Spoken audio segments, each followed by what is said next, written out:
Question 1. The risk matrix shows a moderate likelihood of conflict arising from a proposed quality improvement initiative to standardize patient discharge protocols. Which of the following approaches best addresses this potential conflict while ensuring the initiative's successful implementation and adherence to quality standards? Option A.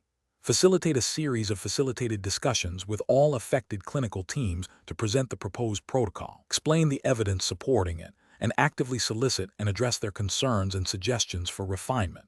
Option B. Implement the new discharge protocol immediately as mandated by leadership, with a follow-up communication emphasizing the importance of compliance for patient safety. Option C. Assign a quality improvement specialist to mediate any disputes that arise after the protocol has been implemented, focusing on resolving individual grievances. Option D. Post the new discharge protocol on the hospital intranet and schedule a single informational session for questions, assuming most staff will adapt without significant issue. Correct answer is A. Facilitate a series of facilitated discussions with all affected clinical teams to present the proposed protocol, explain the evidence supporting it, and actively solicit and address their concerns and suggestions for refinement. Explanation.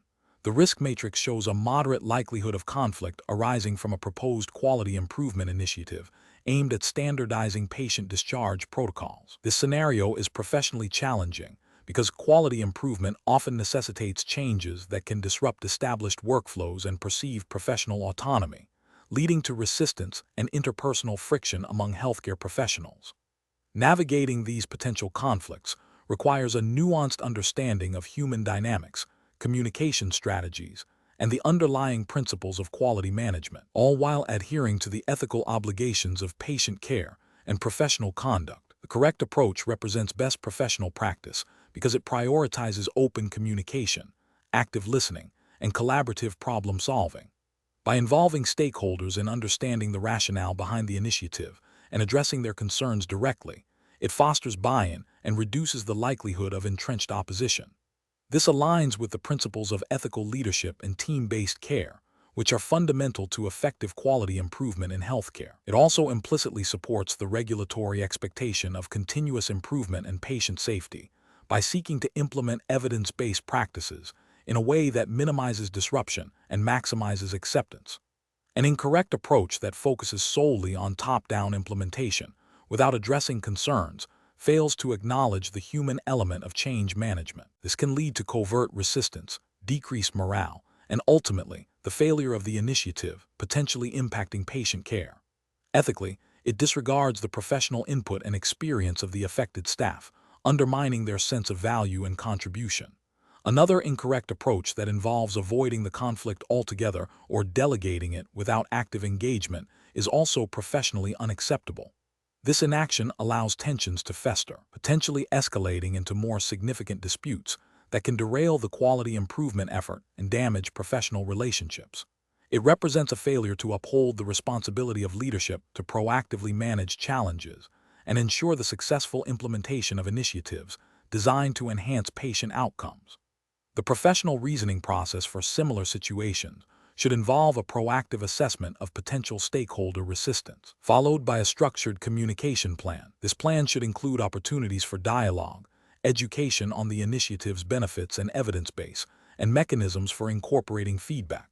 When conflicts arise, they should be addressed promptly and respectfully, focusing on shared goals of patient safety and quality care. Professionals should leverage conflict resolution techniques that emphasize understanding different perspectives, identifying common ground, and collaboratively developing solutions that respect the contributions and concerns of all involved parties. Question 2. Quality control measures reveal a consistent trend of lower than expected patient satisfaction scores related to communication during care transitions. Which of the following approaches best aligns with best practices for improving patient experience and meeting healthcare quality standards? Option A. Focus efforts on improving the overall average patient satisfaction score by implementing a campaign to encourage higher ratings on future surveys, without a deep dive into the specific reasons for dissatisfaction during transitions. Option B. Rely on informal discussions with a few experienced clinicians to gather general insights into communication challenges during transitions and make broad adjustments to existing processes based on these conversations.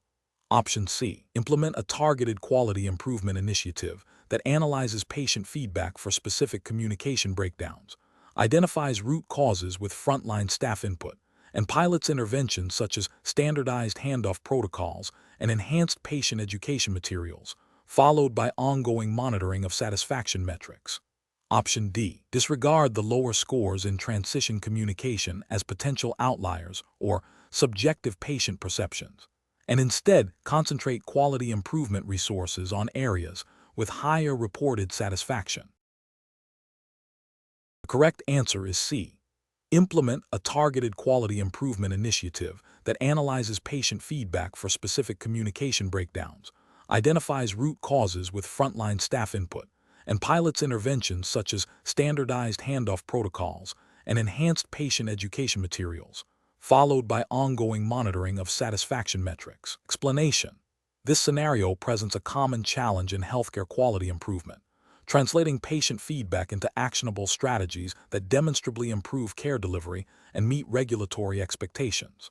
The professional challenge lies in moving beyond simply collecting data to actively using it for meaningful change, ensuring that patient experience is not just measured but genuinely enhanced, aligning with the core principles of patient-centered care mandated by healthcare quality frameworks. The correct approach represents best professional practice because it directly links patient experience data to a structured quality improvement process.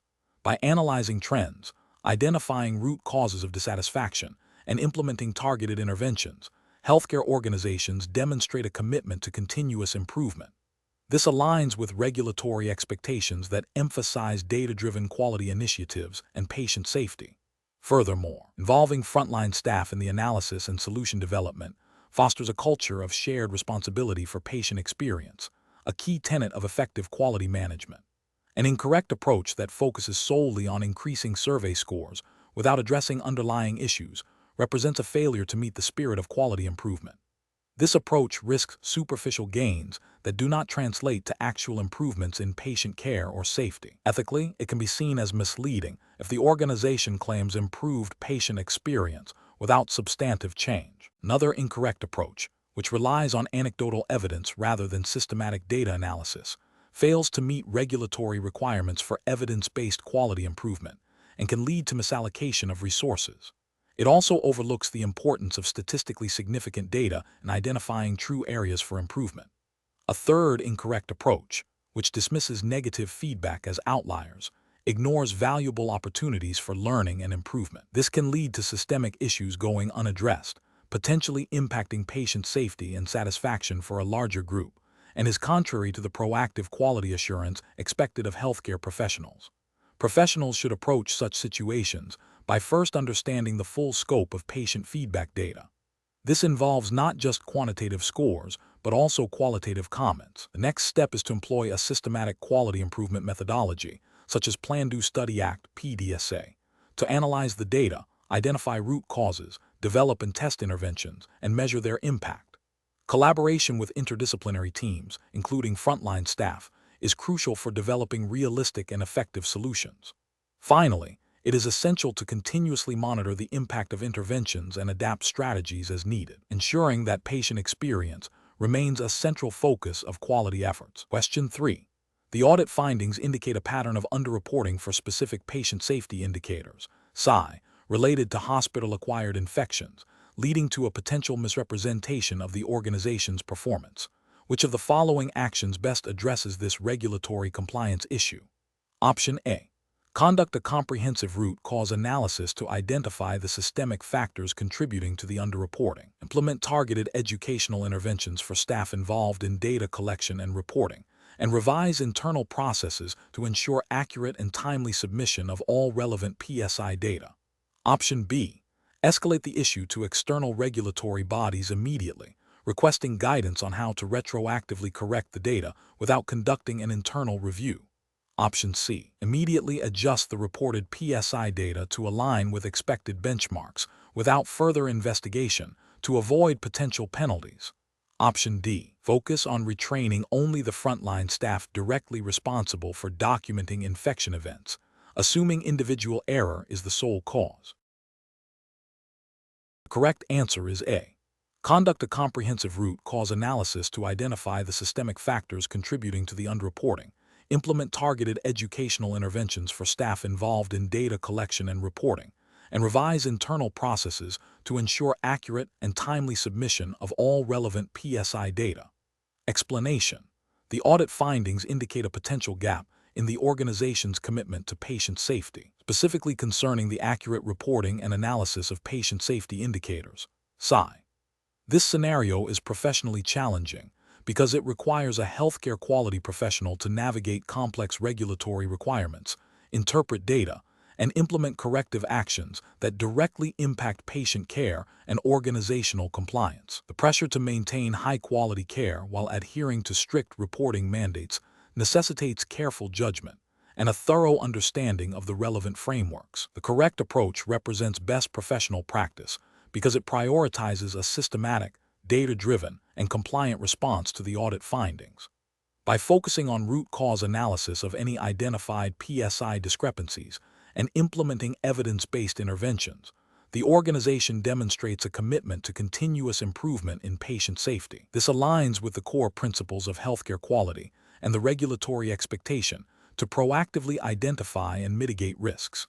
Adherence to established reporting guidelines and collaboration with relevant stakeholders ensures transparency and accountability, fostering trust among patients, providers, and regulatory bodies. An incorrect approach that involves merely acknowledging the findings without a thorough investigation into the underlying causes is professionally unacceptable. This failure to conduct a root cause analysis, RCA, violates the principle of proactive quality improvement and can lead to the recurrence of the same issues, potentially compromising patient safety. It also demonstrates a lack of due diligence in addressing audit findings, which can have serious regulatory implications. Another incorrect approach that focuses solely on superficial data adjustments without addressing systemic issues is also professionally unsound. This approach is a form of data manipulation rather than genuine quality improvement. It fails to identify and rectify the root causes of PSI discrepancies, thereby undermining the integrity of the organization's quality data and its ability to effectively monitor and improve patient safety. This can lead to regulatory sanctions and a loss of credibility. A third incorrect approach that involves blaming individual staff members without a comprehensive system-wide review is ethically and professionally problematic. While individual accountability is important, a focus on blame without understanding the systemic factors that contribute to errors or reporting issues is counterproductive. It can create a culture of fear, discourage open reporting of errors, and prevent the identification of broader organizational weaknesses that need to be addressed. This approach neglects the systemic nature of many patient safety issues and fails to foster a culture of learning. The professional decision-making process for similar situations should involve a structured approach. First, thoroughly understand the audit findings and the specific PSIs in question. Second, initiate a comprehensive root cause analysis to identify the underlying factors contributing to any discrepancies. Third, develop and implement evidence-based interventions to address the identified root causes. Fourth, establish robust monitoring mechanisms to ensure the effectiveness of the interventions and prevent recurrence. Finally, ensure transparent and accurate reporting to all relevant regulatory bodies and stakeholders, fostering a culture of continuous learning and improvement in patient safety. Question 4. Compliance review shows a recent Sentinel event involving a medication error that resulted in significant patient harm. The quality and patient safety team is tasked with determining the most appropriate next step to manage this situation and prevent future occurrences. Option A. Focus on retraining all staff on medication administration protocols without investigating the specific circumstances of the error. Option B. Conduct a thorough root cause analysis, RCA, to identify all contributing factors, including system-level issues, and develop evidence-based recommendations for improvement. Option C. Immediately implement disciplinary actions against the staff members directly involved in the medication error. Option D. Document the incident in the patient's chart and conduct a brief review to ensure proper reporting procedures were followed. The correct answer is B. Conduct a thorough root cause analysis, RCA, to identify all contributing factors, including system-level issues, and develop evidence-based recommendations for improvement. Explanation: This scenario is professionally challenging because it requires balancing immediate patient care needs with the systematic identification and mitigation of systemic risks. The pressure to address a critical incident can lead to a reactive approach, potentially overlooking underlying causes. Careful judgment is required to ensure that the response is both effective in the short term and sustainable for long-term patient safety improvement. The correct approach represents best professional practice because it prioritizes a structured, evidence-based risk assessment process. This aligns with the core principles of healthcare quality and patient safety mandated by regulatory frameworks. By systematically analyzing the incident, identifying contributing factors, and developing targeted interventions, the organization demonstrates a commitment to learning from errors and preventing recurrence. This proactive and analytical approach is essential for meeting regulatory expectations for quality improvement and patient safety programs. An incorrect approach that focuses solely on immediate disciplinary action fails to address the root causes of the incident. This is a regulatory failure because it neglects the requirement for organizations to implement robust quality improvement processes that identify and mitigate systemic risks. Ethically, it is a failure to create a just culture where staff feel safe to report errors without fear of undue retribution, which is crucial for learning and improvement. Another incorrect approach that involves superficial documentation without a thorough root cause analysis is also a regulatory and ethical failure. It suggests a lack of commitment to understanding the complexities of the incident and developing effective solutions. This approach undermines the organization's ability to demonstrate compliance with quality improvement mandates and can lead to repeated adverse events, jeopardizing patient safety. A third incorrect approach that involves blaming individual staff members without investigating system-level factors is a direct violation of the principles of a just culture. This is a significant ethical failure and a regulatory concern, as it discourages transparency and learning. Effective professional decision-making in such situations involves a systematic process. First, ensuring immediate patient safety. Second, initiating a comprehensive incident investigation that includes a root cause analysis. Third, engaging relevant stakeholders in the analysis. Fourth, developing evidence-based recommendations for improvement. And finally, implementing and monitoring the effectiveness of these interventions. This structured approach ensures that responses are data-driven, focused on systemic issues, and aligned with regulatory requirements for patient safety and quality improvement. Question 5. Stakeholder feedback indicates a pattern of medication errors related to dose calculation for pediatric patients, with several near misses and one reported adverse event in the past quarter. The quality improvement team needs to determine the most effective strategy to address this recurring issue and prevent future harm. Option A. Initiate a failure mode, effects, and criticality analysis, FME, on the entire medication administration process to identify all potential failure points, without specifically focusing on the pediatric dosing issue initially. Option B. Implement immediate retraining for all nursing staff on pediatric medication calculations and monitor for a reduction in reported errors.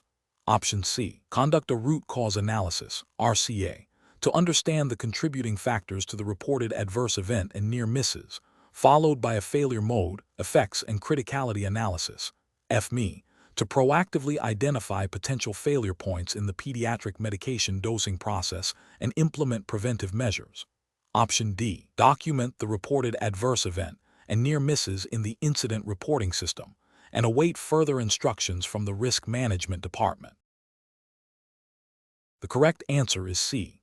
Conduct a root cause analysis, RCA, to understand the contributing factors to the reported adverse event and near misses, followed by a failure mode, effects, and criticality analysis, FME, to proactively identify potential failure points in the pediatric medication dosing process and implement preventive measures. Explanation. This scenario presents a common challenge in healthcare quality improvement, balancing the need for thorough investigation with the urgency of addressing patient safety concerns.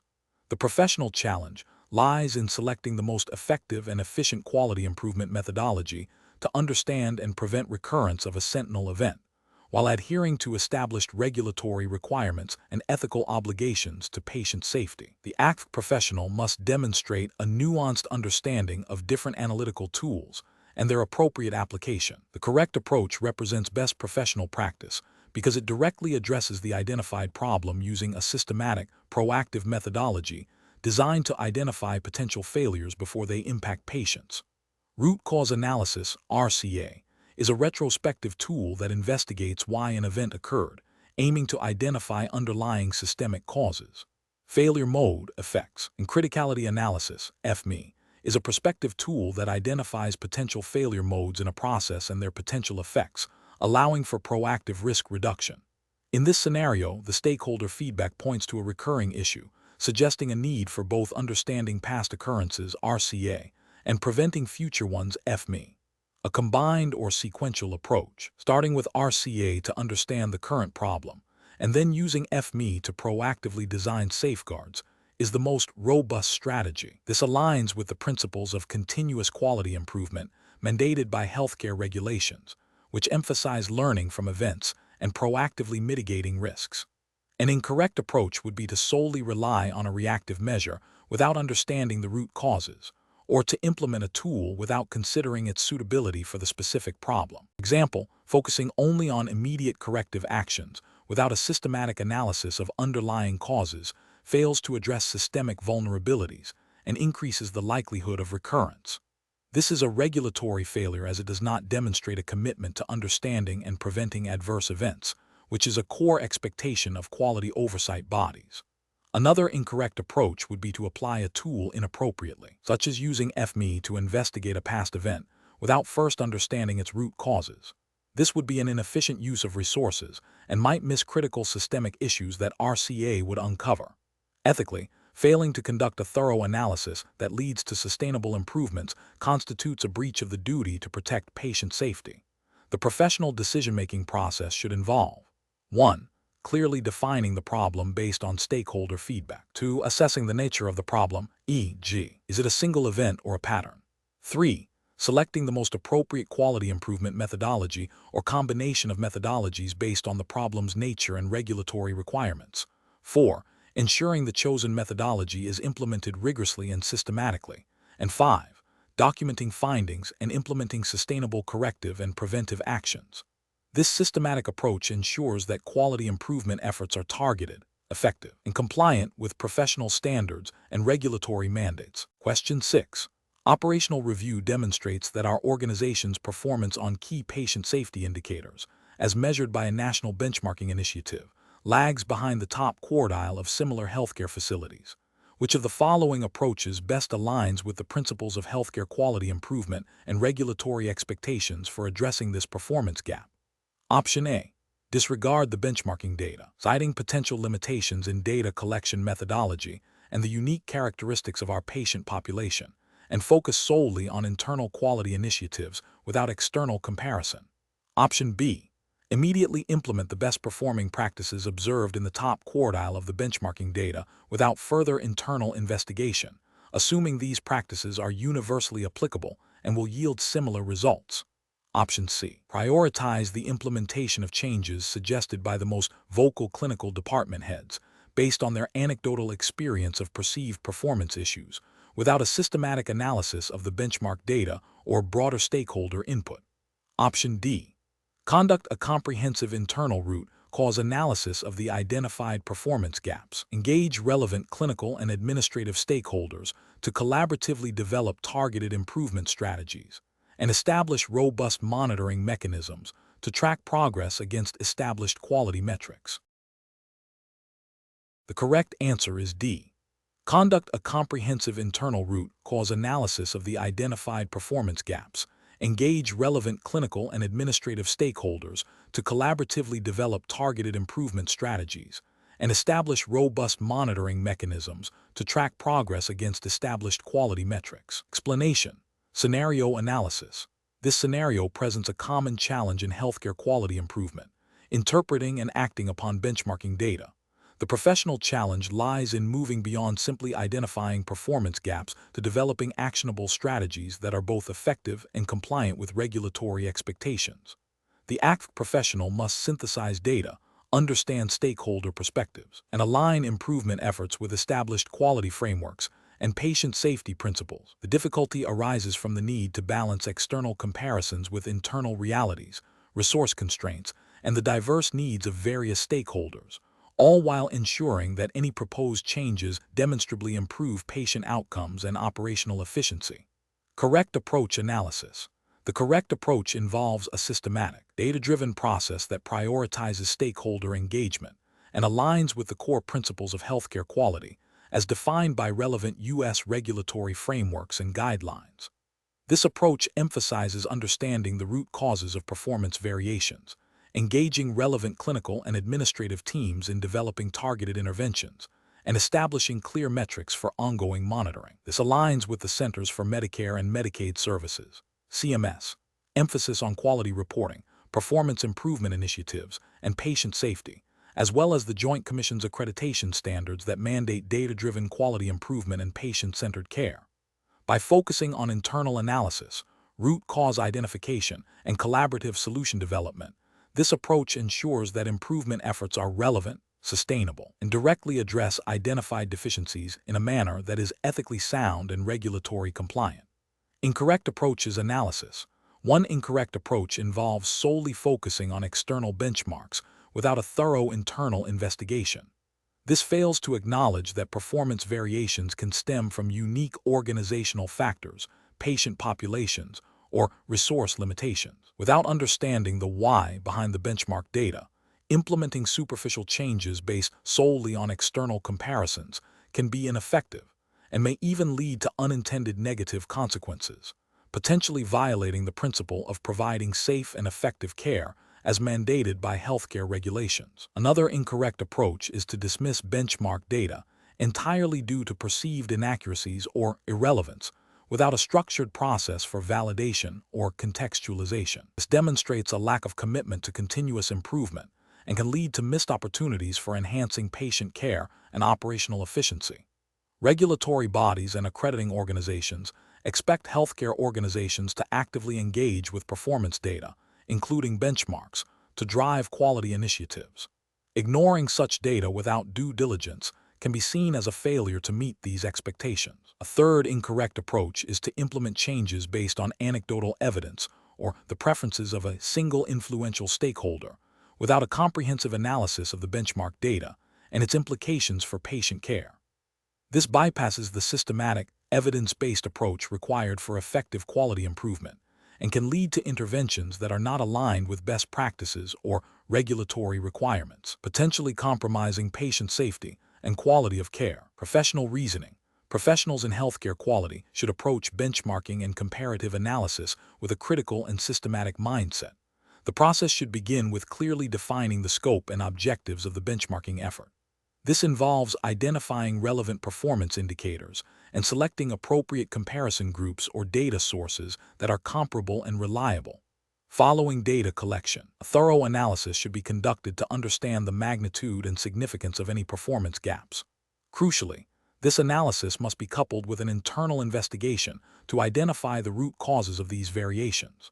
Stakeholder engagement, including clinicians, administrators, and patients, is vital throughout this process to ensure buy-in and to leverage diverse perspectives in developing targeted, evidence-based improvement strategies. The chosen interventions should be measurable, with clear metrics established for ongoing monitoring and evaluation to ensure sustained improvement and compliance with regulatory standards. Question 7.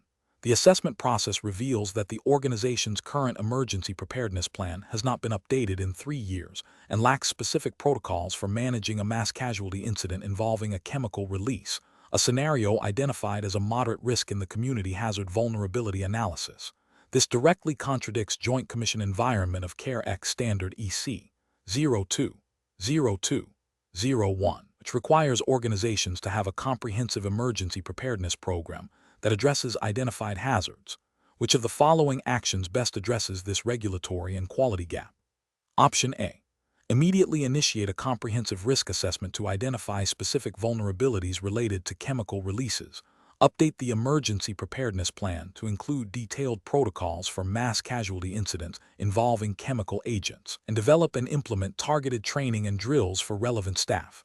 Option B. Document the deficiency in the next Quality Improvement Committee meeting agenda and defer any action until the scheduled annual review of the emergency preparedness plan. Option C. Implement a general emergency preparedness training module for all staff, focusing on broad disaster response principles, without specifically addressing the identified chemical release scenario. Option D. Assign responsibility for updating the emergency preparedness plan to the facilities management department and await their recommendation for a revised plan. The correct answer is A. Immediately initiate a comprehensive risk assessment to identify specific vulnerabilities related to chemical releases. Update the emergency preparedness plan to include detailed protocols for mass casualty incidents involving chemical agents, and develop and implement targeted training and drills for relevant staff. Explanation. The assessment process reveals a critical gap in a healthcare organization's adherence to regulatory and accreditation standards, specifically concerning the Joint Commission's Environment of Care (EC) standards related to emergency preparedness. This scenario is professionally challenging because it requires a quality professional to not only identify the deficiency, but also to prioritize and implement corrective actions that ensure patient safety and regulatory compliance without causing undue disruption to ongoing patient care operations. The urgency of emergency preparedness, coupled with the potential for significant penalties or accreditation loss, necessitates a swift yet thorough response. The correct approach represents best professional practice because it directly addresses the identified deficiency by initiating a comprehensive risk assessment and developing a targeted improvement plan aligned with Joint Commission (EC) standards. This proactive strategy ensures that the organization's emergency preparedness plan is robust, evidence-based, and effectively implemented, thereby mitigating risks to patients and staff. It demonstrates a commitment to continuous quality improvement and regulatory adherence, which are foundational to maintaining accreditation and providing safe, high-quality care. This approach prioritizes patient safety by ensuring the organization is prepared for potential emergencies, a core tenet of healthcare quality and regulatory compliance. An incorrect approach that focuses solely on documenting the deficiency without immediate action fails to meet the professional obligation to ensure patient safety and regulatory compliance. This inaction represents a significant ethical and regulatory failure, as it leaves the organization vulnerable to adverse events and noncompliance with Joint Commission standards. Another incorrect approach, which involves implementing a generic, one-size-fits-all training program without a specific risk assessment, is inefficient and may not address the root causes of the identified gap. This can lead to wasted resources and a false sense of security, while the actual risks remain unmitigated, violating the principle of evidence-based practice in quality improvement. A third incorrect approach, which involves deferring the issue to a future quality improvement cycle without a defined timeline or accountability, demonstrates a lack of urgency and commitment to patient safety, potentially leading to prolonged noncompliance and increased risk. The professional reasoning process for similar situations should involve a systematic approach. First, clearly identify and understand the specific regulatory or accreditation standard that has been violated. Second, conduct a thorough root cause analysis to understand why the deficiency occurred. Third, prioritize the identified risks based on their potential impact on patient safety and organizational compliance.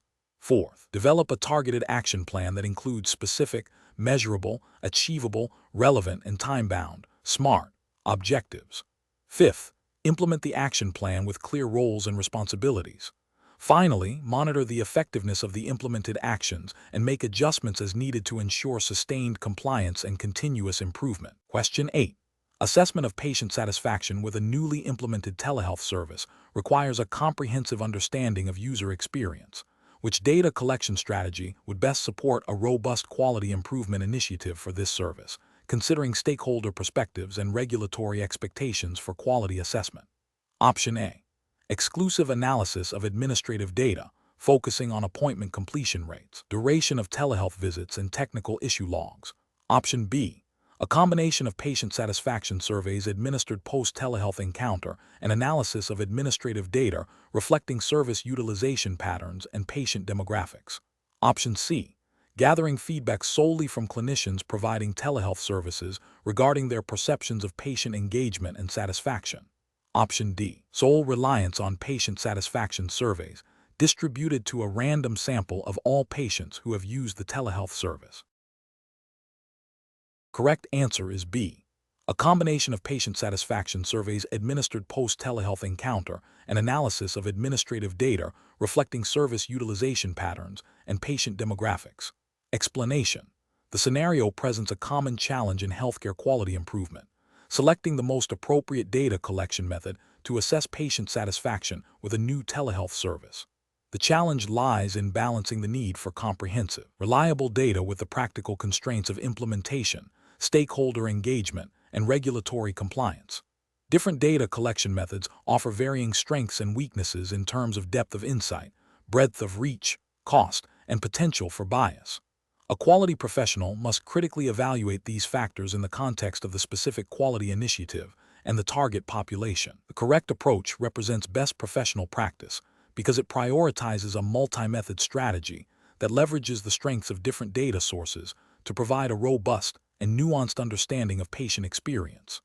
Utilizing both patient surveys and administrative data allows for triangulation of findings, where quantitative survey data can be corroborated or contextualized by objective usage patterns and demographic information. This approach aligns with the principles of comprehensive quality assessment, which advocate for using diverse data streams to capture a holistic view of service delivery and patient outcomes.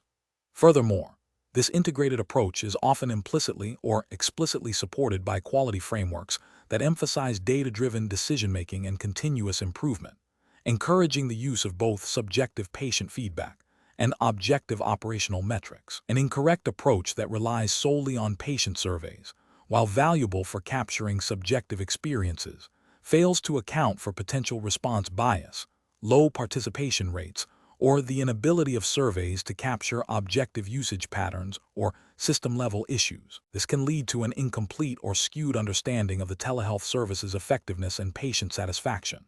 Relying exclusively on administrative data, conversely, provides objective metrics but lacks the crucial patient perspective on their experience, satisfaction, and perceived quality of care.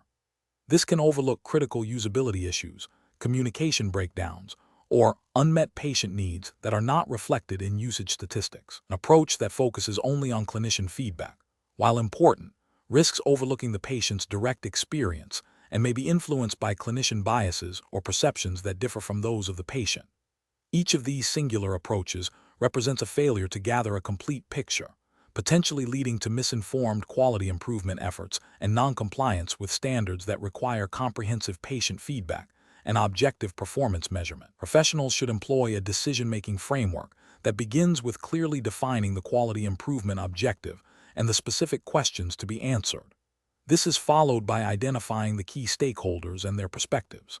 Next, potential data collection methods are evaluated based on their ability to address the objectives, feasibility, cost-effectiveness, and potential for bias. A critical step is to consider how different methods can complement each other to provide a more comprehensive and reliable dataset. Finally, the chosen methods should be aligned with relevant quality standards and regulatory requirements, ensuring that the data collected is both meaningful for improvement and compliant with oversight mandates. Question 9. Comparative studies suggest that the effectiveness of adverse event reporting systems is significantly influenced by the speed and accuracy of initial identification and subsequent reporting. A hospital's quality improvement team is reviewing a recent Sentinel event where a patient experienced a severe allergic reaction to a medication administered during a routine procedure, leading to a prolonged hospital stay and significant patient distress. The team is considering how to proceed with reporting this event. Which of the following approaches best aligns with the regulatory framework and best practices for identifying and reporting adverse events in a U.S. healthcare setting? Option A. Conduct a preliminary assessment to identify the immediate contributing factors and submit an initial report to the relevant regulatory body within the mandated timeframe, followed by a comprehensive investigation and updated report. Option B. Report the event only if it meets the criteria for a never event, as defined by internal policy, and exclude other significant adverse reactions. Option C. Initiate a full root cause analysis immediately and only report the event once all findings are documented and approved. Option D. Rely solely on the electronic health record to flag potential adverse events and defer reporting until the system automatically generates a notification. Correct answer is C. Initiate a full root cause analysis immediately and only report the event once all findings are documented and approved. Explanation. Scenario analysis. This scenario is professionally challenging because it involves a critical adverse event with potential patient harm, requiring immediate and accurate reporting. The challenge lies in balancing the urgency of reporting with the need for thorough investigation and data integrity, while adhering to strict regulatory timelines and internal policies. Misidentification or underreporting can lead to systemic failures in patient safety improvement. Correct approach analysis. The correct approach involves a systematic process of immediate identification, thorough investigation, accurate documentation, and timely reporting to the appropriate regulatory bodies and internal stakeholders. This aligns with the core principles of healthcare quality and patient safety, emphasizing transparency, accountability, and continuous improvement.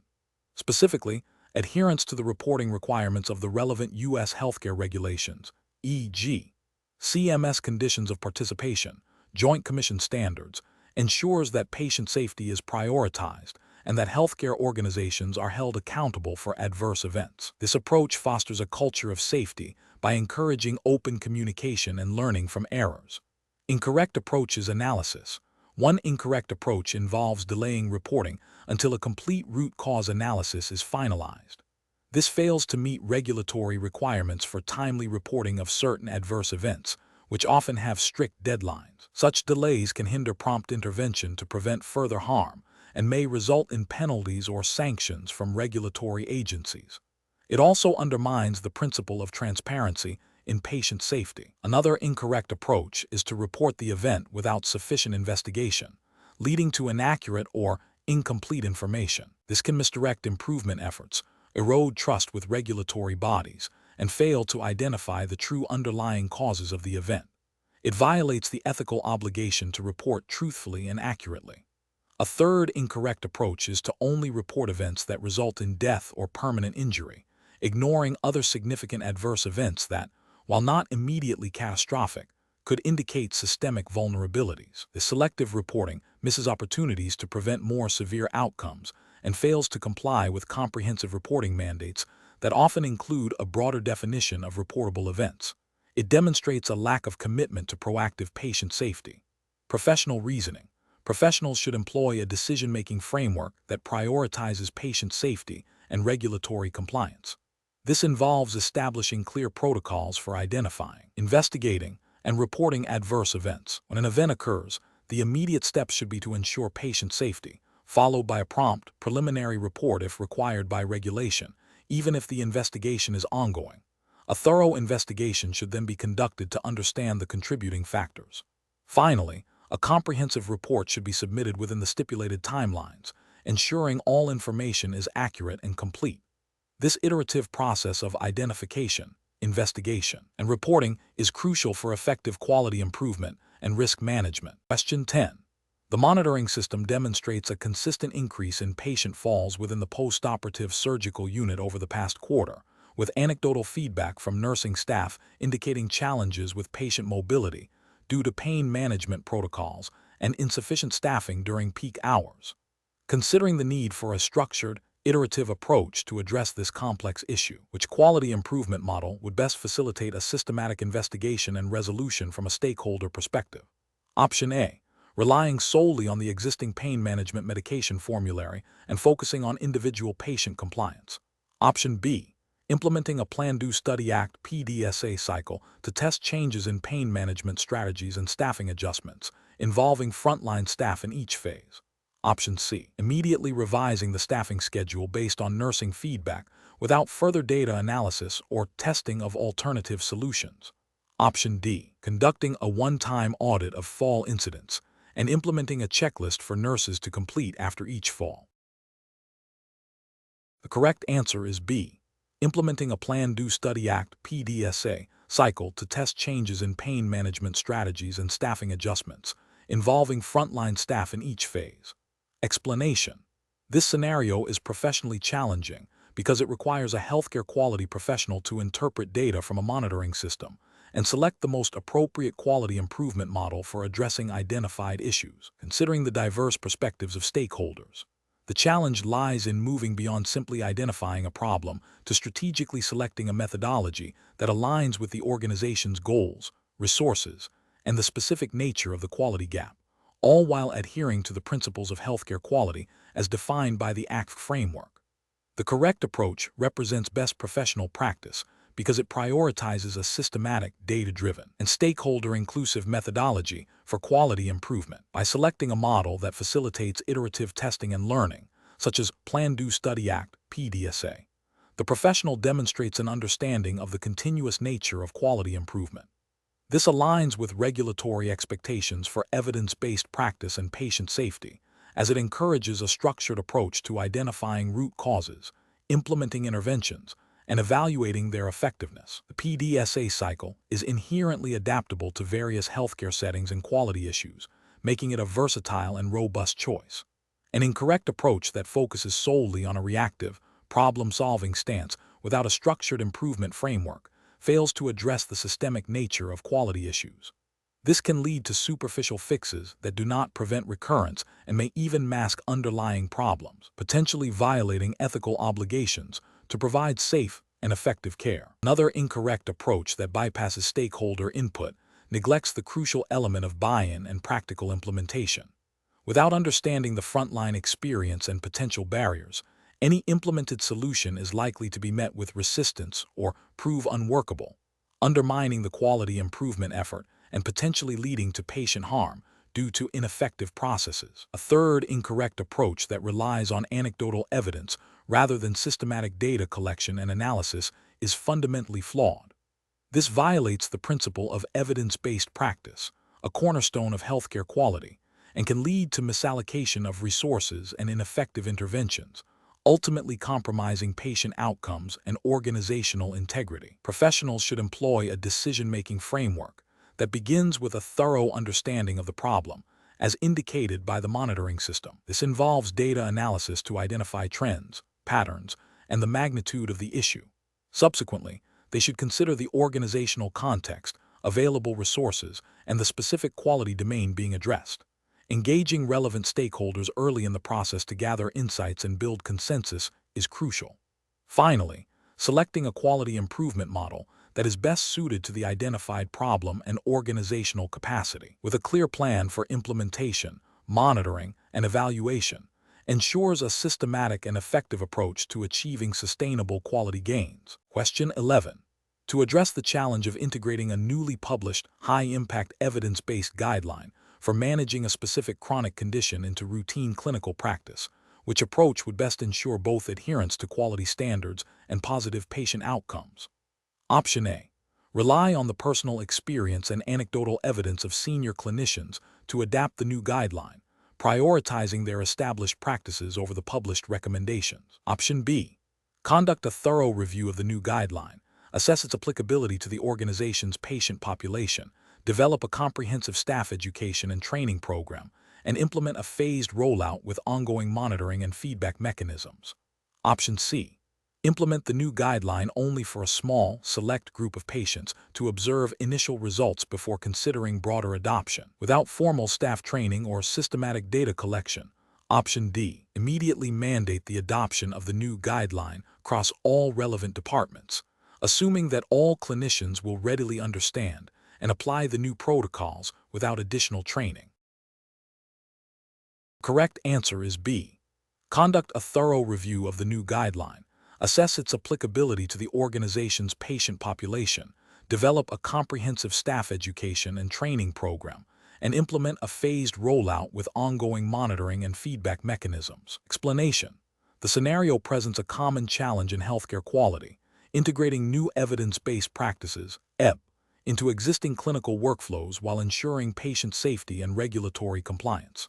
The professional challenge lies in balancing the imperative to adopt best practices with the practicalities of implementation, staff training, resource allocation, and potential resistance to change. Careful judgment is required to select an approach that is both effective and sustainable, minimizing disruption and maximizing positive patient outcomes. The correct approach represents best professional practice because it prioritizes a systematic, data-driven, and collaborative method for EBP integration. This involves a thorough assessment of the evidence, consideration of the specific patient population and organizational context, and engagement of frontline staff in the implementation process. This aligns with the core principles of healthcare quality improvement, which emphasize continuous learning, patient-centered care, and adherence to established guidelines and regulatory requirements. Specifically, for the ACPHQ, this approach demonstrates a commitment to evidence-based decision-making, a key competency for certified professionals. It also implicitly supports the principles of patient safety and quality improvement mandated by regulatory bodies. An incorrect approach that focuses solely on immediate adoption without adequate assessment or training poses significant regulatory and ethical risks. It could lead to inconsistent application of the EBP, potential patient harm, due to lack of understanding or proper technique, and noncompliance with organizational policies or external regulations that mandate evidence-based care. Another incorrect approach that relies on anecdotal evidence or personal opinion rather than robust research directly violates the principles of evidence-based practice, undermining the credibility of the quality improvement initiative and potentially exposing the organization to liability. Furthermore, ignoring the input of frontline staff during implementation can lead to poor adoption rates, workflow disruptions, and a failure to identify practical barriers, all of which are detrimental to quality and safety. Professional decision-making in such situations should involve a structured process. 1. Identify the quality gap or opportunity for improvement. 2. Conduct a comprehensive literature review to identify relevant EBPs and clinical guidelines. 3. Critically appraise the evidence for its validity, reliability, and applicability to the specific patient population and organizational setting. 4. Assess organizational readiness for change, including resources, staff expertise, and potential barriers. 5. Develop a tailored implementation plan that includes staff education, clear protocols, and mechanisms for monitoring and evaluation. 6. Engage stakeholders, particularly frontline clinicians, throughout the process. 7. Continuously monitor outcomes and refine the EBP implementation as needed. Question 12. Strategic planning requires a healthcare quality professional to evaluate the most effective methods for initiating a clinical quality improvement project focused on reducing hospital-acquired infections. Which of the following approaches best aligns with current U.S. regulatory frameworks and professional best practices for quality improvement? Option A. Prioritize interventions that are perceived as innovative and likely to generate positive media attention, regardless of their direct impact on established quality metrics. Option B. Implement the most recently published research findings on infection control, assuming these represent the cutting edge of best practice without further internal validation. Option C. Conduct a comprehensive review of existing literature and evidence-based guidelines to identify proven interventions, followed by an assessment of current hospital processes to identify specific gaps and areas for targeted improvement. Option D. Rely on the collective experience and anecdotal observations of the clinical staff to identify the most pressing infection control issues and potential solutions. The correct answer is C. Conduct a comprehensive review of existing literature and evidence-based guidelines to identify proven interventions, followed by an assessment of current hospital processes to identify specific gaps and areas for targeted improvement. Explanation. This scenario is professionally challenging because it requires a healthcare quality professional to balance the imperative of evidence-based practice with the practical realities of resource allocation and organizational buy-in for clinical quality improvement initiatives. The ACPHQ professional must navigate potential resistance to change and ensure that proposed improvements are not only clinically sound, but also sustainable and aligned with organizational goals, all while adhering to relevant U.S. healthcare regulations and quality standards. The correct approach represents best professional practice because it prioritizes a systematic, data-driven evaluation of existing clinical processes against established best practices and evidence-based guidelines. This aligns with the core principles of healthcare quality improvement, which emphasize continuous learning, patient safety, and optimal outcomes. Specifically, this approach is supported by regulatory frameworks such as the Affordable Care Act, ACA, which promotes value-based purchasing and quality reporting, and by professional guidelines from organizations like the Joint Commission, which mandate adherence to evidence-based practices for accreditation. By focusing on identifying gaps and developing targeted interventions, The professional ensures that quality improvement efforts are focused, effective, and measurable, leading to demonstrable improvements in patient care and operational efficiency. An incorrect approach that relies solely on anecdotal evidence or personal experience fails to meet the rigorous standards of evidence-based practice mandated by quality frameworks. This can lead to the implementation of ineffective or even harmful interventions, violating ethical obligations to provide safe and effective care. Such an approach also disregards the regulatory emphasis on data-driven decision-making and objective performance measurement, potentially leading to non-compliance with quality reporting requirements and jeopardizing accreditation status. Another incorrect approach that focuses on implementing the latest trend without a thorough, needs assessment or evaluation of its applicability to the specific patient population and organizational context is also professionally unacceptable. This can result in wasted resources, staff burnout, and a failure to address the most critical quality gaps. It bypasses the essential step of understanding the current state and identifying specific areas for improvement, which is a cornerstone of effective quality management and a requirement for demonstrating meaningful progress under various healthcare quality initiatives. The professional decision-making process for similar situations should involve a structured approach. First, clearly define the quality problem or opportunity. Second, gather and analyze relevant data, including patient outcomes, process metrics, and patient feedback. Third, research and evaluate evidence-based best practices and guidelines applicable to the identified problem. Fourth, assess the feasibility and potential impact of implementing these best practices within the organization's specific context, considering resources, culture, and existing infrastructure. Fifth, develop a targeted improvement plan with clear objectives, interventions, and metrics for success. Finally, implement, monitor, and evaluate the effectiveness of the interventions, making adjustments as necessary to ensure sustained improvement.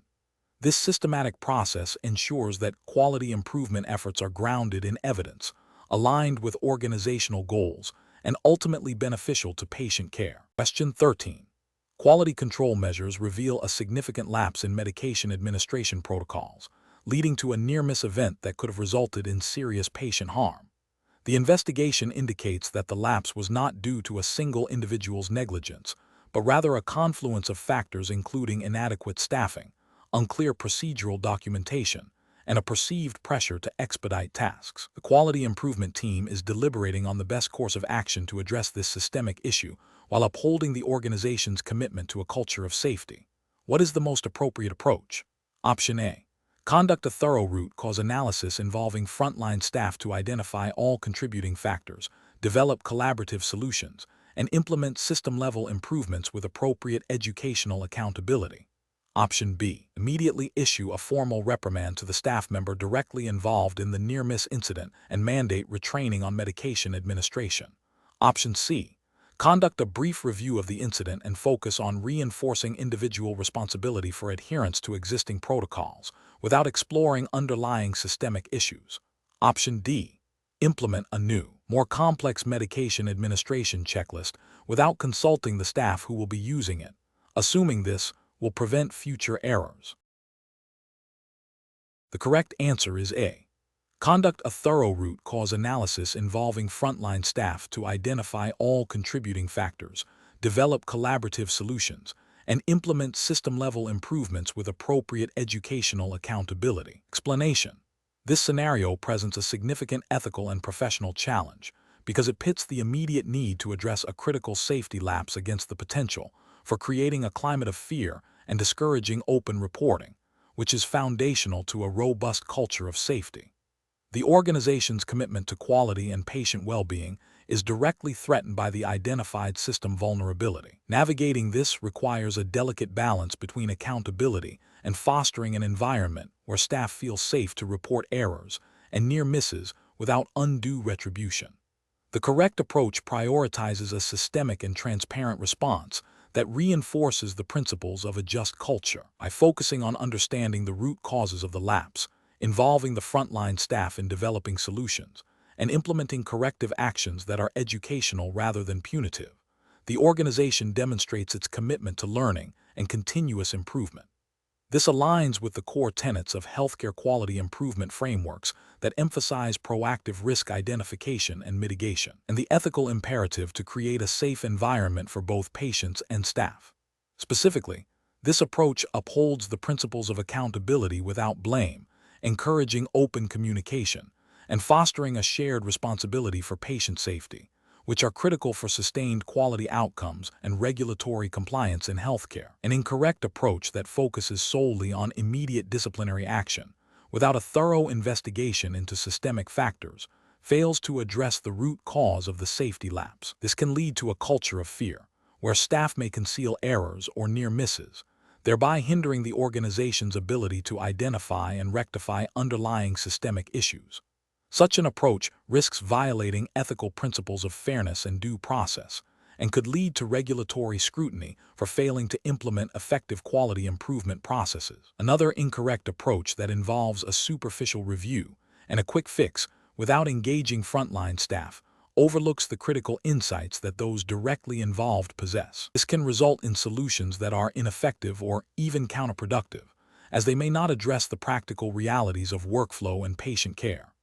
Ethically, this approach fails to respect the expertise and experience of the healthcare team and can erode trust, undermining the development of a collaborative safety culture. A third incorrect approach that involves blaming specific individuals without a comprehensive analysis of contributing system factors is a direct contravention of the principles of a just culture. This punitive approach discourages transparency and can lead to a defensive posture among staff, making them less likely to report future incidents. From a regulatory and ethical standpoint, this can be seen as a failure to implement a fair and effective system for incident reporting and analysis, potentially leading to a recurrence of the safety issue and a breakdown in organizational learning. The professional decision-making process for similar situations should involve a structured approach. First, ensure immediate patient safety. Second, conduct a thorough, non-punitive root cause analysis to understand all contributing factors, both human and systemic. Third, engage frontline staff in developing and implementing sustainable solutions. Fourth, implement appropriate accountability measures that are educational and focused on system improvement rather than solely on individual punishment. And finally, monitor the effectiveness of implemented changes and foster ongoing communication about safety initiatives. Question 14. The audit findings indicate a significant increase in hospital-acquired infections, HAI, within the surgical unit over the past quarter. Which of the following approaches is most likely to lead to a successful and sustainable clinical quality initiative to address this issue? Option A. Develop a new set of reporting forms for suspected HAIs and require all nurses to complete them for every patient, without investigating the underlying causes of the increase. Option B. Conduct a thorough root cause analysis to identify contributing factors, develop targeted interventions based on evidence-based practices, pilot test these interventions, and evaluate their impact on HAI rates before full implementation. Option C. Focus on disciplinary actions for staff members identified as having the most patient contact during the period of increased HAIs as a deterrent. Option D. Immediately implement a mandatory, unit-wide retraining program on basic infection control protocols for all staff, assuming the issue is due to a lack of knowledge. The correct answer is B. Conduct a thorough root cause analysis to identify contributing factors, develop targeted interventions based on evidence-based practices, pilot test these interventions, and evaluate their impact on HAI rates before full implementation. Explanation. This scenario presents a common challenge in healthcare quality improvement, translating audit findings into actionable, effective initiatives. A professional challenge lies in moving beyond simply identifying a problem to designing and implementing a solution that demonstrably improves patient outcomes and aligns with regulatory expectations. Careful judgment is required to select an approach that is evidence-based, sustainable, and addresses the root cause of the identified quality gap. The correct approach represents best professional practice because it prioritizes a systematic, data-driven methodology for quality improvement. This involves a thorough root cause analysis to understand the underlying factors contributing to the audit findings, followed by the development of targeted interventions. The subsequent pilot testing and evaluation phases are crucial for ensuring the initiative's effectiveness and feasibility before widespread implementation. This aligns with the principles of continuous quality improvement, CQI, and the regulatory emphasis on evidence-based practice and patient safety, as often mandated by bodies like CMS, Centers for Medicare and Medicaid Services, in the U.S., which would be the relevant jurisdiction for an ACPHQ exam. The focus on measurable outcomes and stakeholder engagement ensures accountability and sustainability. An incorrect approach that focuses solely on superficial changes or immediate punitive measures fails to address the systemic issues. For example, implementing a new checklist without understanding why existing processes are failing is unlikely to yield lasting improvements and may lead to staff burnout or workarounds, creating new quality risks. This could be seen as a failure to meet the spirit of regulations that require effective quality management systems, not just compliance checklists. Another incorrect approach that relies on anecdotal evidence or personal opinion rather than data-driven analysis ignores the scientific basis of quality improvement and can lead to ineffective or even harmful interventions. This disregards the ethical obligation to provide the highest standard of care and the regulatory expectation for evidence-based decision-making. A third incorrect approach that bypasses essential steps like root cause analysis or pilot testing risks implementing an initiative that is not well suited to the organization's specific context, leading to wasted resources and potentially exacerbating the original problem. This demonstrates a lack of due diligence and a failure to adhere to established quality improvement methodologies, which are implicitly or explicitly supported by healthcare regulations. Professional decision-making process for similar situations should involve a structured approach. 1. Thoroughly understand the audit findings and their implications. 2. Initiate a comprehensive root cause analysis to identify contributing factors. 3. Brainstorm and evaluate potential interventions based on evidence and best practices. 4. Develop a detailed implementation plan including pilot testing and outcome measurement. 5. Monitor, evaluate, and refine the initiative based on data. 6. Ensure alignment with all relevant regulatory requirements and ethical principles. Question 15. Consider a scenario where a healthcare quality professional observes a registered nurse exhibiting signs of significant fatigue and distraction, leading to a near-miss event where a medication was almost administered to the wrong patient. The quality professional is aware that the nurse has recently been working excessive overtime due to staffing shortages. What is the most appropriate course of action to ensure patient safety while upholding legal and ethical standards? Option A. Immediately report the incident and the observed fatigue to the patient safety officer and risk management department, initiating the organization's established protocol for incident review and staff support, while ensuring the nurse's immediate patient care responsibilities are reassigned if necessary. Option B. Immediately document the near miss and the nurse's fatigue in the nurse's personnel file, recommending disciplinary action for potential patient endangerment without further investigation or consultation with patient safety or risk management. Option C. Discuss the observed fatigue and near miss with other colleagues in the unit to gather their opinions on the nurse's performance and the potential impact on patient care before deciding on a course of action. Option D. Confront the nurse directly about their fatigue and the near miss, suggesting they take time off immediately, and then document the observation without formal reporting to allow the nurse to manage their own situation. Correct answer is A. Immediately report the incident and the observed fatigue to the patient safety officer and risk management department, initiating the organization's established protocol for incident review and staff support, while ensuring the nurse's immediate patient care responsibilities are reassigned if necessary. Explanation.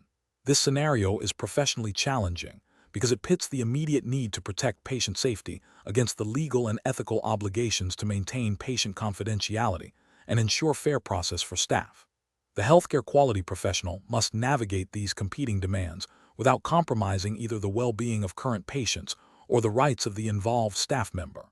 Careful judgment is required to balance transparency, accountability, and due process. The correct approach represents best professional practice because it prioritizes patient safety by immediately addressing the identified risk while simultaneously adhering to legal and ethical mandates. Reporting the incident through established channels, such as the patient safety officer and risk management, ensures that the situation is investigated thoroughly and appropriately, respecting the rights of the involved clinician while safeguarding future patients. This aligns with the ethical principle of beneficence, acting in the patient's best interest, and non-maleficence, avoiding harm, as well as legal requirements for incident reporting and fair employment practices. An incorrect approach that involves immediate disciplinary action without a thorough investigation fails to uphold due process for the clinician.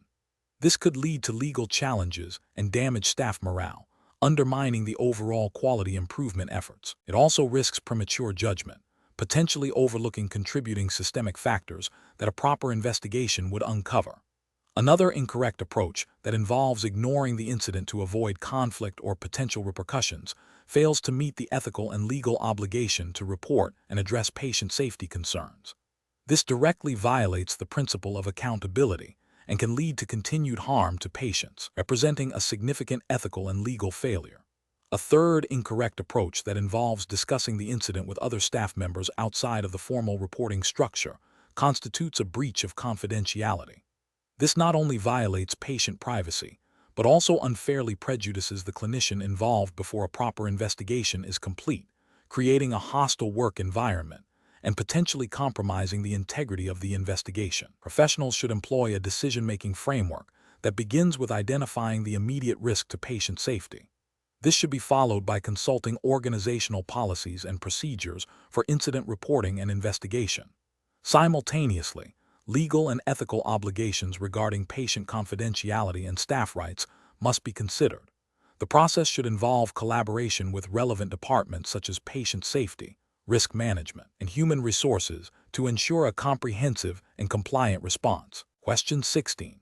The investigation demonstrates that a recently implemented clinical pathway for managing acute myocardial infarction shows variability in adherence among different care teams, and preliminary outcome data suggests a potential increase in certain adverse events compared to pre-pathway benchmarks. Which of the following approaches best addresses this situation to ensure optimal patient care and regulatory compliance? Option A. Immediately revert to the previous care model, as the new pathway appears to be negatively impacting patient outcomes. Option B. Implement mandatory retraining for all staff on the clinical pathway, assuming the variability is due to a lack of understanding. Option C. Focus on individual performance reviews for clinicians with the lowest adherence rates to ensure accountability. Option D. Conduct a comprehensive audit of patient charts to assess adherence to each step of the clinical pathway, correlate adherence with patient outcomes, and identify specific barriers to consistent implementation. The correct answer is D. Conduct a comprehensive audit of patient charts to assess adherence to each step of the clinical pathway, correlate adherence with patient outcomes, and identify specific barriers to consistent implementation. Explanation. The investigation demonstrates a common challenge in healthcare quality, ensuring that established clinical pathways and protocols are not only present, but also consistently and effectively implemented to achieve desired patient outcomes. The professional challenge lies in balancing standardization with the need for individualized patient care, while adhering to regulatory requirements for evidence-based practice and patient safety. Careful judgment is required to identify the root cause of any observed deviations and to implement sustainable improvements. The correct approach represents best professional practice because it focuses on a systematic, data-driven evaluation of the clinical pathway's effectiveness and adherence. This aligns with the core principles of healthcare quality improvement, which emphasize measurement, analysis, and intervention. Specifically, it involves assessing both the process, adherence to the pathway, and the outcome patient results, identifying any gaps, and then developing targeted interventions. This proactive and evidence-based methodology is crucial for meeting regulatory expectations for quality patient care and for demonstrating a commitment to continuous improvement, as often mandated by accrediting bodies and quality reporting requirements. An incorrect approach that relies solely on anecdotal feedback or superficial reviews fails to provide the objective data needed for meaningful quality improvement. This can lead to a false sense of security or, conversely, to unnecessary and disruptive changes based on incomplete information. Such an approach may also violate regulatory requirements that necessitate data-driven decision-making and demonstrable efforts to improve patient care processes and outcomes. Another incorrect approach that focuses only on punitive measures for non-adherence overlooks the potential systemic issues that may be contributing to deviations. This can foster a culture of fear rather than collaboration, and may not address the underlying reasons for non-compliance, such as lack of training, resource constraints, or unclear protocol instructions. Ethically and professionally, this approach fails to support staff and improve the system, potentially leading to continued suboptimal care and increased risk. A third incorrect approach that involves immediately discarding the pathway without thorough analysis is premature and disregards the potential benefits of a well-designed protocol. This can lead to a loss of standardization, increased variability in care, and a potential decline in quality. It also fails to meet the professional obligation to thoroughly evaluate and optimize existing quality improvement tools before abandoning them. The professional reasoning process for similar situations should involve a structured approach. First, clearly define the quality issue or observation related to the clinical pathway. Second, gather objective data to assess adherence and impact on patient outcomes. Third, analyze the data to identify root causes of any deviations or suboptimal outcomes. Fourth, develop and implement evidence-based interventions to address the identified issues. Finally, monitor the effectiveness of the interventions and continue the cycle of improvement. This systematic process ensures that quality initiatives are data-driven, effective, and aligned with regulatory and ethical standards. Question 17. Upon reviewing the quality improvement initiatives for a large hospital system, the quality team is tasked with selecting a set of key performance indicators, KPI, to monitor and improve patient care. Considering the principles and regulatory expectations of the Advanced Certified Professional in Healthcare Quality (ACPHQ) framework, which of the following approaches to KPI selection would be most aligned with best professional practice? Option A. Selecting KPIs that are easily quantifiable and readily available from existing administrative data, even if they have limited direct correlation to clinical outcomes or patient safety. Option B. Prioritizing KPIs that reflect patient satisfaction surveys and feedback, as patient perception is the ultimate measure of quality. Option C. Relying on the subjective assessments and anecdotal experiences of senior clinical staff to identify areas for quality improvement, without establishing formal data collection methods. Option D. Focusing on a balanced set of KPIs that include measures of clinical outcomes, patient safety events, patient experience, and operational efficiency, ensuring these are aligned with ACPHQ standards and are actionable for improvement. Correct answer is A. Selecting KPIs that are easily quantifiable and readily available from existing administrative data, even if they have limited direct correlation to clinical outcomes or patient safety. Explanation: this scenario is professionally challenging because selecting key performance indicators, KPI, for healthcare quality requires a nuanced understanding of both clinical outcomes and operational efficiency, while strictly adhering to the Advanced Certified Professional in Healthcare Quality (ACPHQ) regulatory framework. The ACPHQ framework emphasizes data-driven decision-making and continuous improvement, necessitating KPIs that are not only measurable but also actionable and aligned with patient safety and satisfaction. The core challenge lies in balancing the need for comprehensive quality measurement with the practical limitations of data collection and interpretation within a healthcare setting. The correct approach represents best professional practice because it prioritizes KPIs that are directly linked to patient outcomes and safety, as mandated by the ACPHQ framework's focus on evidence-based quality improvement. These KPIs are typically aligned with established benchmarks and regulatory requirements, ensuring that the organization is meeting or exceeding standards for care. Furthermore, this approach considers the feasibility of data collection and the potential for these KPIs to drive meaningful interventions and improvements, fostering a culture of accountability and excellence. An incorrect approach that focuses solely on patient satisfaction scores without considering clinical outcomes fails to meet ACPHQ requirements because it neglects the core tenet of clinical quality and patient safety. While patient experience is important, it is not a complete measure of quality. Another incorrect approach that prioritizes easily measurable but clinically insignificant metrics overlooks the ACPHQ emphasis on impactful quality improvement. Such KPIs may provide data, but do not necessarily lead to better patient care or adherence to regulatory standards. A third incorrect approach that relies on anecdotal evidence or subjective assessments rather than quantifiable data directly violates the ACPHQ mandate for data-driven quality management and evidence-based practice. This leads to decisions not grounded in objective reality, hindering effective quality improvement initiatives, and potentially exposing the organization to regulatory scrutiny. The professional decision-making process for similar situations should involve a systematic evaluation of potential KPIs against the organization's strategic quality goals, patient population needs, and the specific requirements of the ACPHQ framework. This includes assessing the relevance, reliability, validity, and actionability of each KPI. Professionals should engage stakeholders, including clinical staff and leadership, to ensure buy-in and facilitate the integration of KPI monitoring into daily operations. A continuous feedback loop for reviewing and refining KPIs based on their effectiveness in driving quality improvements is also crucial. Question 18. The evaluation methodology shows that a healthcare organization is collecting patient experience data primarily through annual post-discharge surveys. While this provides some insight, leadership is questioning whether this approach is sufficient to drive meaningful improvements in care delivery and patient satisfaction. Which of the following strategies would best align with the principles of advanced healthcare quality management for enhancing patient experience and satisfaction? Option A. Utilize patient feedback primarily for marketing and public relations purposes, highlighting positive comments to enhance the organization's reputation. Option B. Rely solely on publicly reported patient experience scores from national databases to benchmark performance and identify areas for improvement, without direct patient engagement. Option C.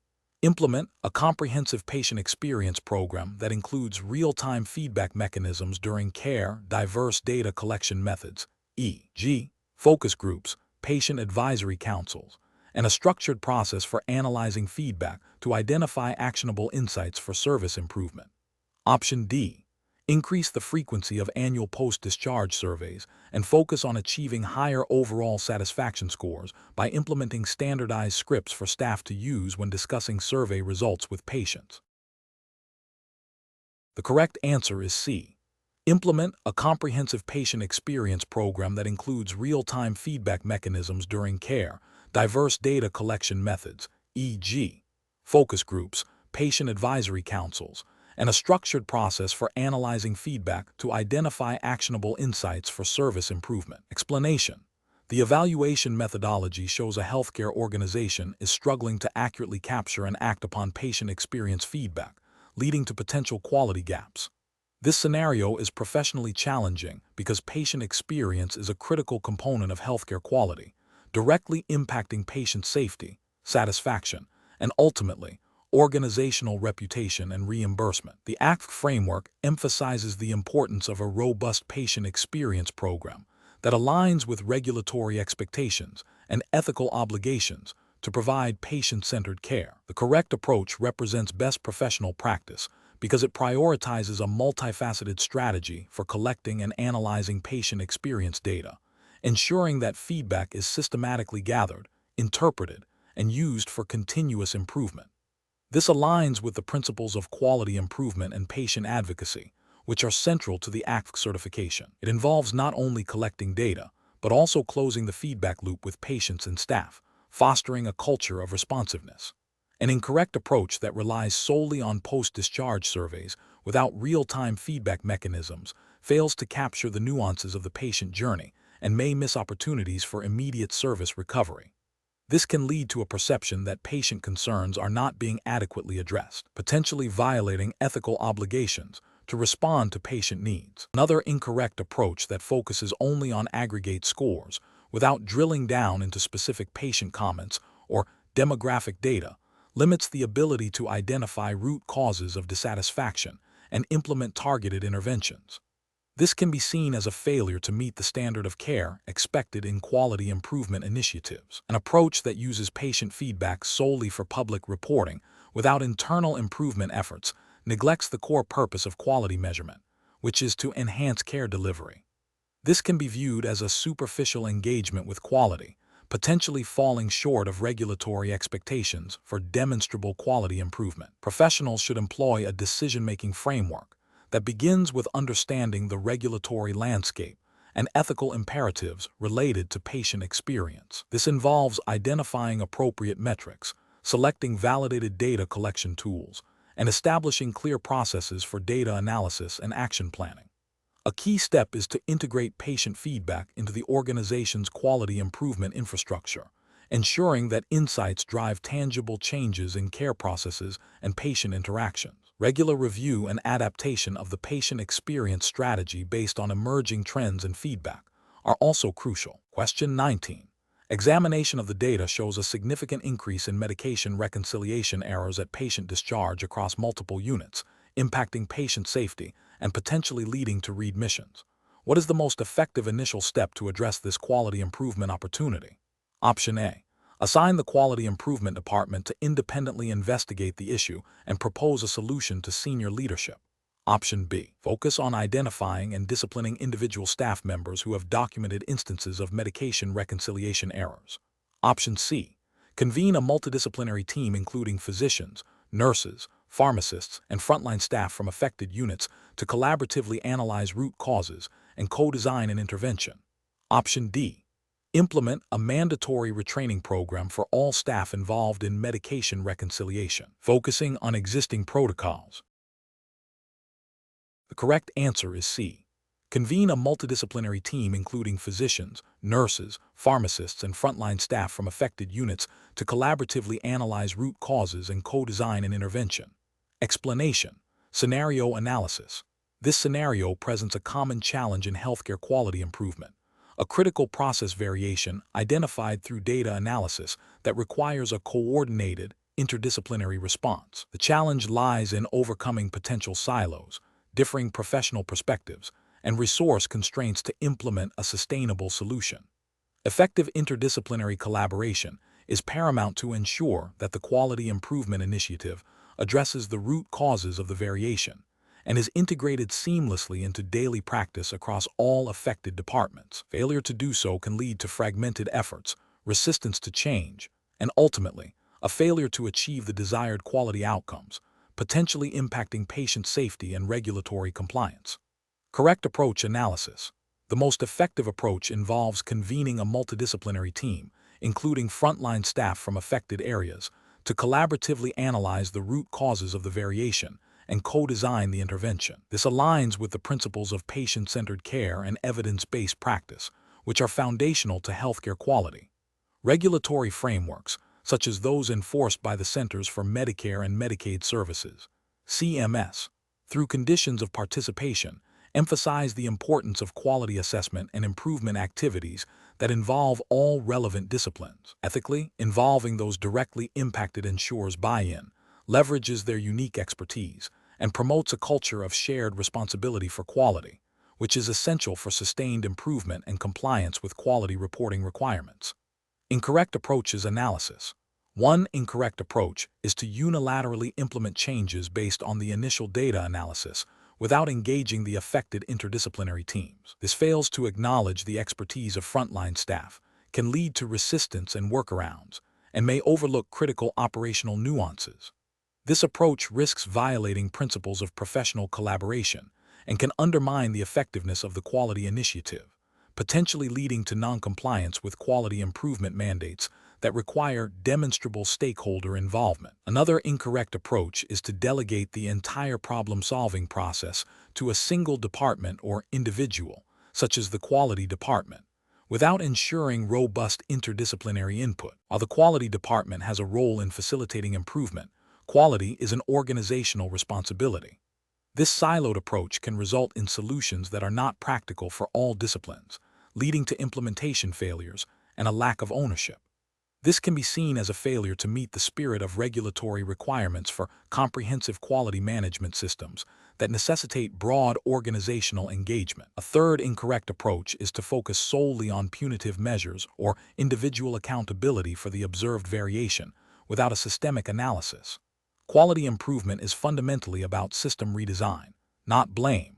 This approach fosters a culture of fear, discourages open reporting of issues, and fails to address the underlying systemic factors contributing to the variation. This is ethically unsound and directly contradicts the principles of continuous quality improvement mandated by regulatory bodies, which emphasize learning from errors and system vulnerabilities. Professional reasoning.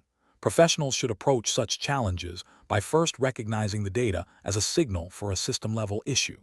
The immediate next step should be to initiate a structured process for interdisciplinary engagement. This involves forming a team with representation from all relevant disciplines, facilitating open dialogue to understand diverse perspectives on the problem, and collaboratively developing and testing solutions. The decision-making process should be guided by principles of evidence-based practice, patient safety, ethical considerations, and regulatory compliance, ensuring that any implemented changes are sustainable, effective, and integrated into the organization's quality framework. Question 20. Performance analysis shows a statistically significant increase in hospital-acquired infections, high, within a specific unit over the past quarter. The data is confirmed as accurate and complete. A quality improvement team is tasked with addressing this trend. Which of the following represents the most appropriate initial approach for the team to take? Option A. Recommend a temporary suspension of all elective procedures in the unit until the HAI rate returns to baseline, as a precautionary measure. Option B. Focus on individual staff performance reviews for those working in the unit during the observed period, attributing the increase to potential lapses in individual practice. Option C. Initiate a comprehensive root cause analysis that includes reviewing patient care protocols, staff training records, environmental cleaning logs, and patient flow within the unit to identify contributing factors. Option D. Immediately implement a mandatory, unit-wide retraining program on infection control protocols for all staff, assuming a knowledge gap is the primary driver. Correct answer is C. Initiate a comprehensive root cause analysis that includes reviewing patient care protocols, staff training records, environmental cleaning logs, and patient flow within the unit to identify contributing factors. Explanation. This scenario presents a common challenge in healthcare quality improvement, interpreting and acting upon data analytics findings. The professional challenge lies in moving beyond simply identifying a trend to understanding its root causes and implementing effective, evidence-based interventions. Careful judgment is required to ensure that data-driven decisions are ethically sound, compliant with regulatory requirements, and genuinely improve patient outcomes. The correct approach represents best professional practice because it prioritizes a systematic, multifaceted investigation into the identified performance gap. This involves not only reviewing the data itself for accuracy and completeness, but also exploring potential contributing factors across clinical processes, patient demographics, and system-level issues. This aligns with the principles of continuous quality improvement mandated by healthcare regulations, which emphasize data-driven decision-making and a commitment to patient safety and outcomes. Specifically, it reflects the expectation that quality professionals will use data to identify areas for improvement and implement interventions that are evidence-based and monitored for effectiveness.